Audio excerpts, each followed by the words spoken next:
Hey guys, sorry it's been a while since I posted, but this is the Pine Barren Craftsman coming to you live. It's our first little bit of a snowfall. I think we had one before this in early October.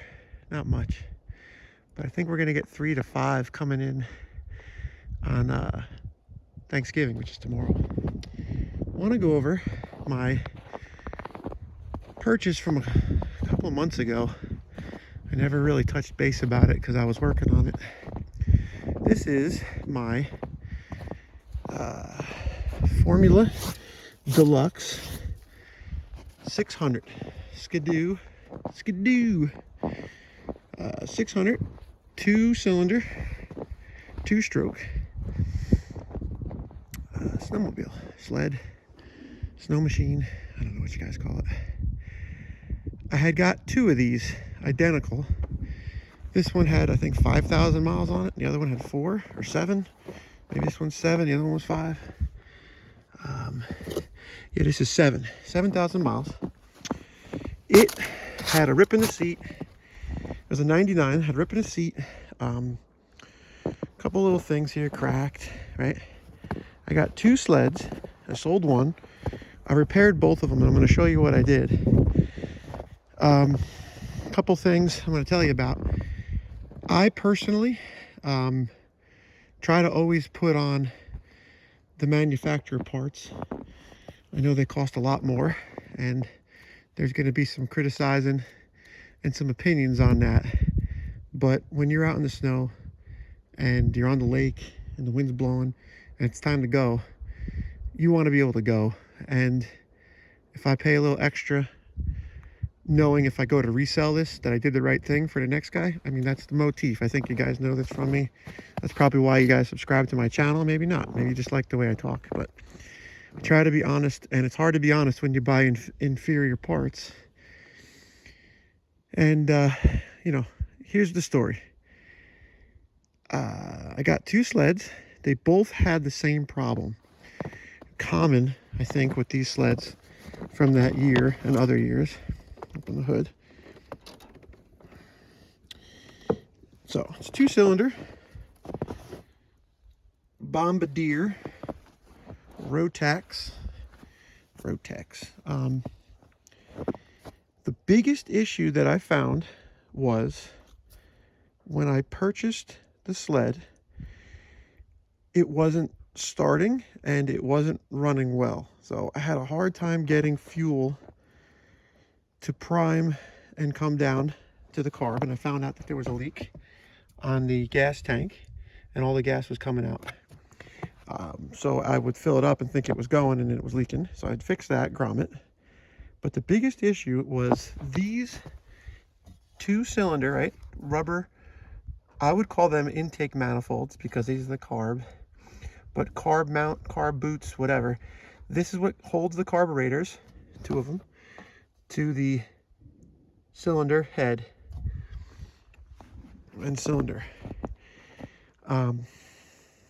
Cylinder head is on top, and this is the cylinders. I guess it feeds air in there. I'm not really sure how that looks compared to, yeah, I think it's about right. I think I'm talking right. So took the air box off, tried to take apart the carburetors, look at them, they weren't dirty. These boots were all cracked and had holes where they were sucking air after the air fuel mixture, which is going on here.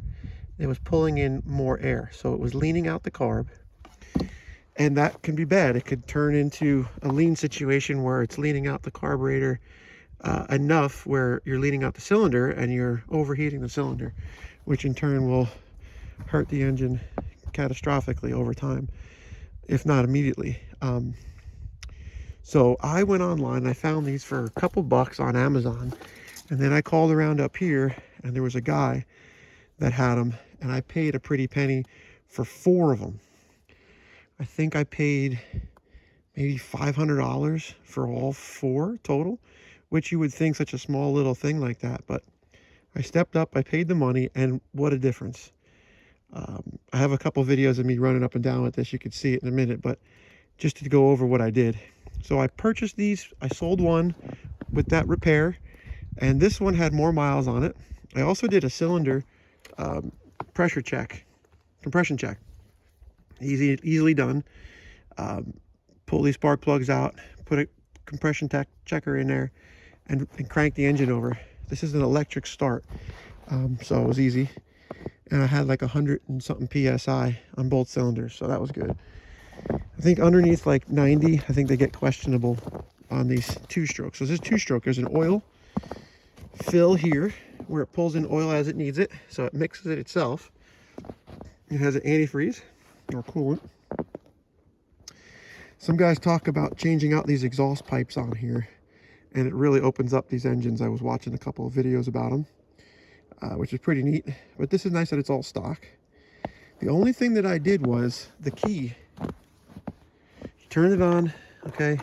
You had your life support here, you fall off, and this is tied to you, so this stops the sled from just taking off down the road on you, I guess. I think that's what it's for. It's a kill switch, safety switch. Here's a kill switch here too. The key would turn the engine ignition on, but it wouldn't fire the starter. It wouldn't actually crank the starter. And I took this apart. I checked it with an ohm across the different switches, and this one position for final start wasn't working. So I hot-wired in a push button. So now, it's a little loose there. I gotta get my Leatherman. So I can fire the engine by turning the key, and I bought this rubber push button. So when the battery is in place, she fires up great. That's exactly what I was just doing with it. That's all I did to this. I have it listed right now online for $900, which I've seen ones between $500, $600, $700. But I know that this was well taken care for. Other than that rubber boot thing, it's got studs on the tracks, so it's good for like trail riding on groomed trails. That's one thing I learned, is that just because it's a snow machine or snowmobile doesn't mean it's not going to always get through the snow. If it's too deep, this will sink and get stuck. So you want to have this on a groomed, packed trail. Primarily what it looks like is pretty much like this. A groomer comes down in the woods, and you'll see these hard packed snow trails, and that's what you're supposed to stay on. I'm guessing if you had your own property, you could just scoot around as the snow falls each time and work your trail in, and maybe drag something behind this, which would roll it and flatten it all out and pack it down. It has its positives and negatives. You know, it's a one-seater. It's not a two-seater. You could put a kid on the back of it, you know, or maybe you could jam two people on there. But I think that they have touring packages that are a little bit longer, bigger tracks, taller tracks. There's all different types of tracks too. You could put paddle tracks, all different types that would help you a little bit with these. This is funny. Dick Chase took care of it. They make stuff for it. Let's just go through some of the home creature comforts here. I'm not sure of all the terminologies and skegs and this and that. I don't know what they're talking about. Probably the skis. I don't know. Skeg this, skeg that. Air intake comes in through here. Fuel gauge works. These buttons, not buttons, but these lights light up. RPMs, miles per hour or kilometers. Heated grips, heated thumb grip, heated grips, heated thumb grip. So that's cool. You got heat going to both of those. I don't know if there was a heated seat on this or not. And then they have a heated suit. Like you could plug in your suit here, and that plugs in your pants. You plug your pants in. It's a cool little pouch here that you could kind of put like a mouse in here and drag them around with you. And a couple of spark plugs if you wanted in a pinch. You know, as a Jersey guy, never been on one. Always had not enough snow. When you touch the throttle up where it starts to catch, this thing just goes. I mean, there's direct connection to the ground. You feel like you're on a conveyor belt, and it'll rip you right off the back for a little 600. And I know everybody's like, come on, man. 3 cylinders, all sorts of powered up ones now. I'm just saying, initial feeling of sitting on this, it puts you in the back. It puts you in the seat. I'm happy with with the performance of it, I'm sure it would be plenty good for me and my kid to play on. Kind of wish I kept the other one now. But, yeah, so that's it. I mean, there's all sorts of cool things involved. They put a lot of technology into this stuff back then. You know, you got your steering, you got your suspension components, the design, you know, even like a little mud flap, snow flap, so you don't roost the neighbors. You have your forward and reverse mechanism. You just flip that up. You got a choke, and you also got a pull. You could fire it up with no concern. I don't know if that would start. It probably wouldn't start without the battery. I don't know. Do you need a battery to fire this thing up? I guess I can give it a try. All right. Keys on. No, I think you need the battery, right? Nope. You don't need the battery. Check that out, man. How cool is that?